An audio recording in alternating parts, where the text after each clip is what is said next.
Hi friends, ಎಲ್ರಿಗೂ ನಮಸ್ಕಾರ. ಇವತ್ತಿನ ರೆಸಿಪಿ ಸಬ್ಬಸಿಗೆ ಸೊಪ್ಪು ಬಸ್ಸಾರು ಯಾವ ರೀತಿ ಮಾಡೋದಂತ ನೋಡೋಣ ಬನ್ನಿ. ಫಸ್ಟು ಒಂದು ಕುಕ್ಕರಲ್ಲಿ ನಾನಿಲ್ಲಿ ಹಸೆ ಅಳಸಂಡೆ ಕಾಳು ತೊಗೊಂಡಿದ್ದೀನಿ. ನೆಕ್ಸ್ಟು ಒಂದು ಟೊಮೆಟೊ, ನೆಕ್ಸ್ಟ್ 2 ಬದನೆಕಾಯಿ ಹಾಕ್ಕೊಳ್ಳಿ. ನೆಕ್ಸ್ಟು ಸಬ್ಬಸಿಗೆ ಸೊಪ್ಪು ನಾನಿಲ್ಲಿ 2 ಕಟ್ ಬಳಸ್ತಾ ಇದ್ದೀನಿ. ನೀಟಾಗಿ ವಾಶ್ ಮಾಡಿ ಇಟ್ಕೋಬೇಕು. ನೆಕ್ಸ್ಟು ರುಚಿಗೆ ತಕ್ಕಷ್ಟು ಉಪ್ಪು ಹಾಕ್ಬಿಟ್ಟು ಸ್ಟವ್ ಮೇಲಿಟ್ಟು 2 ವಿಸಿಲ್ ಬರೆಸ್ಕೊಳ್ಳೋಣ. ನೆಕ್ಸ್ಟ್ ಇಲ್ಲಿ ಸಾಂಬಾರಿಗೆ ಹುರ್ಕೋಬೇಕಲ್ಲ, ಅದಕ್ಕೆ ನಾನು ಇಲ್ಲೊಂದು ಬಾಣಲಿ ಇಟ್ಟು ಎಣ್ಣೆ ಸೇರಿಸ್ತಾ ಇದ್ದೀನಿ. ಎಣ್ಣೆ ಹಾಕ್ಬಿಟ್ಟು ಇದಕ್ಕೆ ಈರುಳ್ಳಿ ಮತ್ತು ನಾನಿಲ್ಲಿ 1 ಬೆಳ್ಳುಳ್ಳಿ ತೊಗೊಂಡಿದ್ದೀನಿ, ಸುಲಿದಿಟ್ಟಿರೋದು, ಅದನ್ನು ಹಾಕೋಣ ಬೆಳ್ಳುಳ್ಳಿನ. ನೆಕ್ಸ್ಟ್ ನಾವು ಹಸಿಮೆಣ್ಸಿಕಾಯಿ ಹಾಕೋಣ. ಹಸಿಮೆಣ್ಸಿಕಾಯಿ ನಿಮ್ಗೆ ಎಷ್ಟು ಖಾರ ಬೇಕಾಗುತ್ತೋ ಅಷ್ಟು ಬಳಸಿ.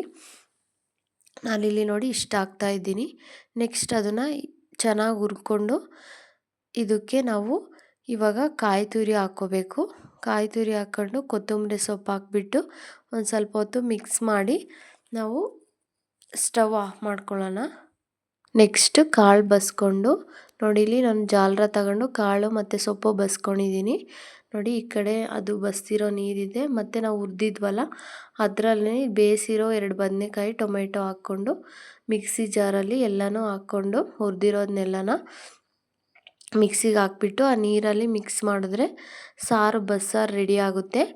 ನಾವು ಮತ್ತು ಇದು ಕಾಳು ಸೊಪ್ಪು ಇದೆಯಲ್ಲ ಅದಕ್ಕೆ ಒಗ್ಗರಣೆ ಹಾಕಬೇಕು. ಅದಕ್ಕೆ ನಾನು ಅದೇ ಕುಕ್ಕರ್ ತಗೊಂಡು ಒಂದು ಸ್ವಲ್ಪ ಎಣ್ಣೆ ಹಾಕಿ ಮತ್ತು ಸಾಸಿವೆ ಹಾಕ್ತಾಯಿದ್ದೀನಿ. ಇಲ್ಲಿ ನಾನು ಸಾಸಿವೆ ಹಾಕಿ ಒಂದು ಸ್ವಲ್ಪ ಹಸಿಮೆಣ್ಸಿಕಾಯಿ, ಈರುಳ್ಳಿ, ಕರಿಬೇವಿನ ಸೊಪ್ಪು ಹಾಕ್ಬಿಟ್ಟು ಚೆನ್ನಾಗಿ ಫ್ರೈ ಮಾಡಿಕೊಂಡು ಸೊಪ್ಪು ನಾವು ಬಸ್ಕೊಂಡು ಇಟ್ಕೊಂಡಿದ್ವಲ್ಲ ಆ ಸೊಪ್ಪನ್ನು ಕೂಡ ಹಾಕಿ ಚೆನ್ನಾಗಿ ಫ್ರೈ ಮಾಡಿ ಕಾಯಿ ತುರಿ ಹಾಕ್ಕೊಂಡು ಮಿಕ್ಸ್ ಮಾಡಿದ್ರೆ ಸೊಪ್ಪಿಗೆ ಒಗ್ಗರಣೆ ರೆಡಿ ಆಗುತ್ತೆ. ನೋಡಿ ಸಿಂಪಲ್ಲಾಗಿ ಸಬ್ಬಸಿಗೆ ಸೊಪ್ಪು ಬಸ್ಸಾರು ರೆಡಿ ಆಯಿತು. ಈ ವಿಡಿಯೋ ಇಷ್ಟ ಆಗಿದರೆ ಲೈಕ್ ಮಾಡಿ, ಸಬ್ಸ್ಕ್ರೈಬ್ ಮಾಡಿ. Thank you for watching.